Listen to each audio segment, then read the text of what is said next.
There's a lot of teachings around prosperity. And any mantra and any technique can give you prosperity. Anything can work.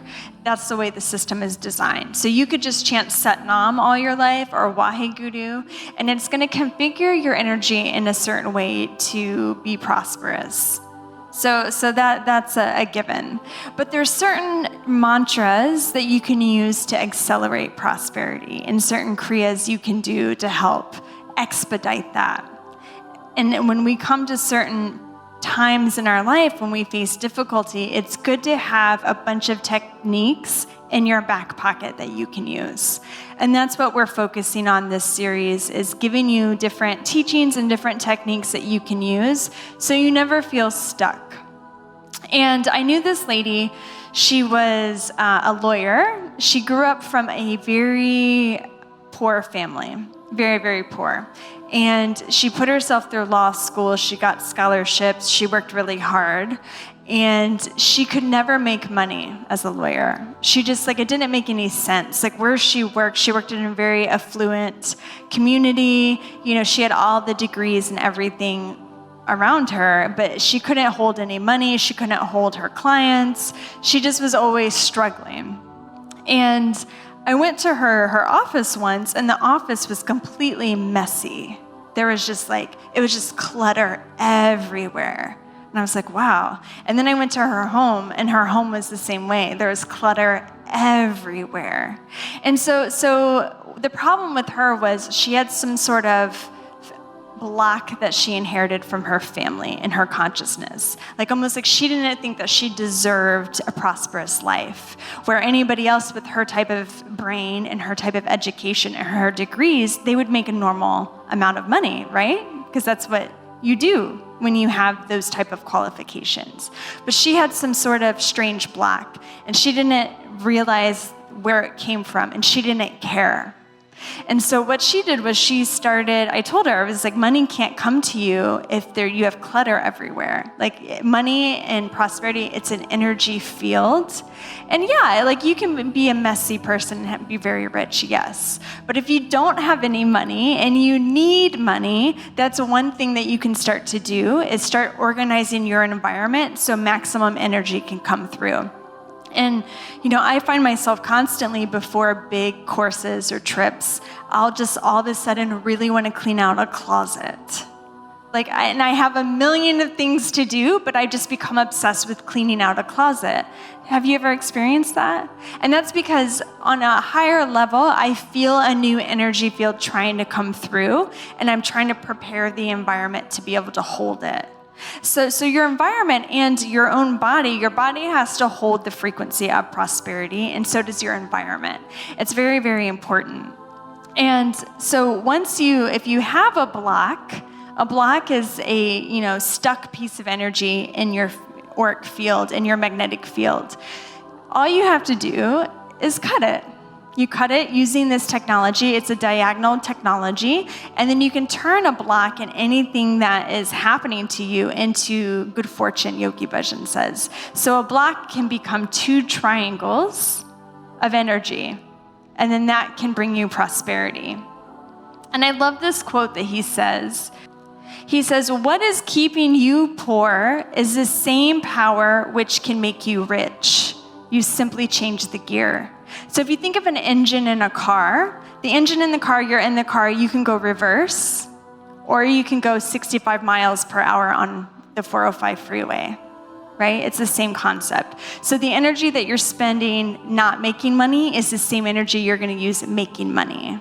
So think of it like that. And then it all boils down to your aura. Aura. You have to have a strong aura in all directions. It's very, very important. And one way you do it is through Kundalini yoga.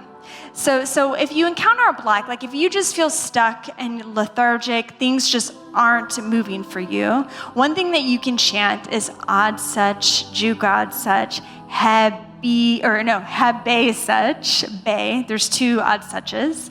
So it's Ad Such, Jugad Such, Habe Such, Nanak Hosi Be Such. Bay, think of a bay of water, it opens.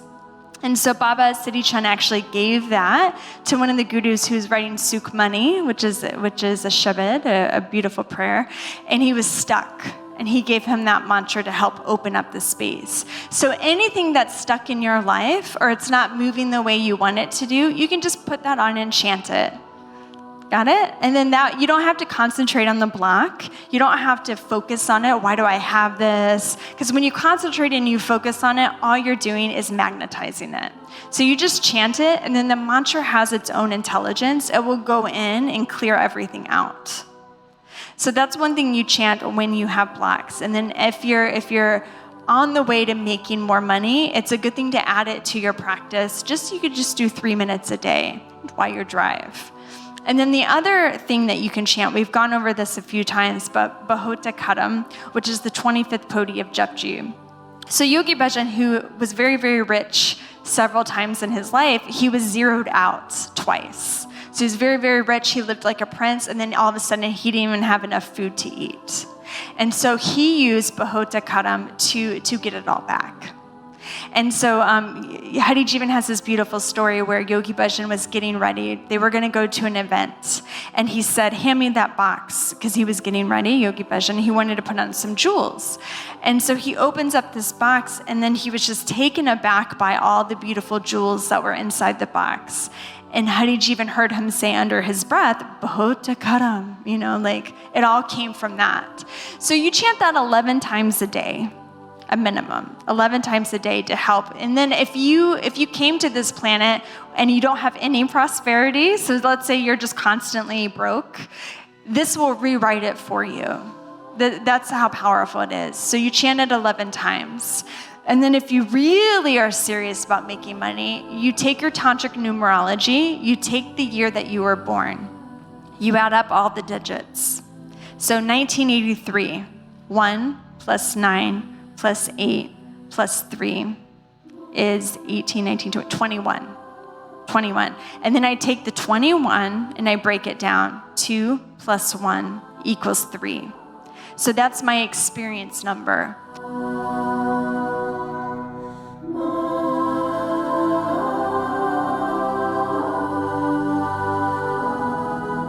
That means that's my inheritance. That's all of my previous incarnation good qualities. That's that number. So then, if I'm really serious about making money, I'm going to chant 1 round of 11, Bahota Karam, 2 rounds of 11, and then 3 rounds of 11. Because what you're doing is you're using your previous incarnation experience and you're rewriting your destiny with the mantra. So it's sort of like having a bunch of extra money to invest in the stock market. Got it? So that's if you're very, very serious about making money. If you add up the numbers of the year you were born, if it comes to a 10 or 11, you don't break down the number like I did with the 2-1. So if you're born in 2008, 2 plus 8 is 10. So then your experience number is 10.